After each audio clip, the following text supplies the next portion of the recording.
ఒక గదిలో ఇద్దరు వ్యక్తులు ఉన్నారు. ఒకరు నాన్ స్టాప్గా మాట్లాడుతున్నారు, మరొకరు ప్రశాంతంగా అందరినీ అబ్జర్వ్ చేస్తున్నారు. ఆశ్చర్యకరమైన విషయం ఏమిటంటే, చాలా సందర్భాల్లో రెస్పెక్ట్ రెండో వ్యక్తికే వస్తుంది. ఎందుకు? దానికి మొదటి కారణం, సైలెన్స్ ఒక మిస్టరీని క్రియేట్ చేస్తుంది. మనుషులకు అన్నీ తెలిసిన వ్యక్తి కంటే కొంచెం మిస్టరీ ఉన్న వ్యక్తి ఎక్కువ ఇంట్రెస్టింగ్గా కనిపిస్తారు. ఎక్కువగా మాట్లాడే వాళ్ళు తమ గురించి అన్నీ చెప్పేస్తారు, కానీ సైలెంట్ పర్సన్ అవసరమైనప్పుడు మాత్రమే మాట్లాడతాడు. అందుకే అతని మాటలకు వాల్యూ పెరుగుతుంది. కానీ అది మాత్రమే కాదు, సైలెంట్ పీపుల్కి ఇంకో పవర్ఫుల్ అడ్వాంటేజ్ ఉంటుంది. మాట్లాడుతున్నప్పుడు మనం నేర్చుకోలేం, వింటున్నప్పుడు మాత్రమే నేర్చుకోగలం. సైలెంట్ పీపుల్ ఎవరు నిజాయితీగా ఉన్నారు, ఎవరు నటిస్తున్నారు, ఎవరు అవకాశవాదులు అని అన్నీ అబ్జర్వ్ చేస్తూ ఉంటారు.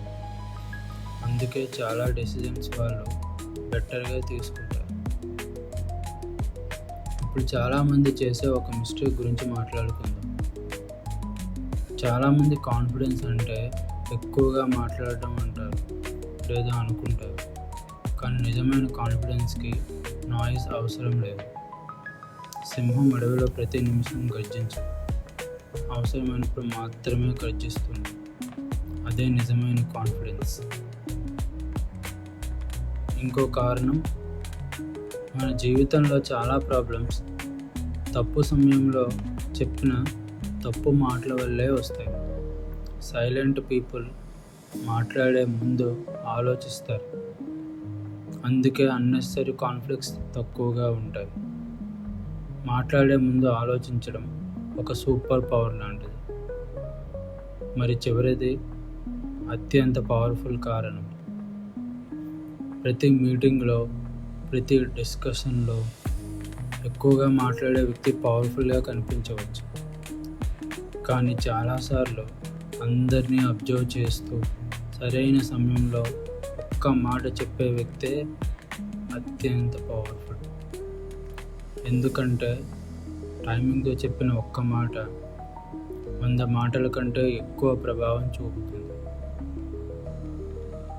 సైలెంట్గా ఉండటం అంటే వీక్ కావడం కాదు.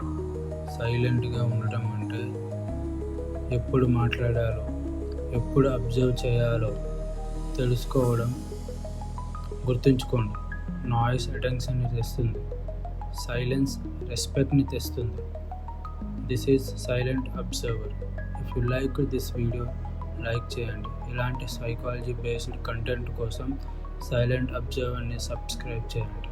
Until then, stay silent, stay అబ్జర్వర్డ్.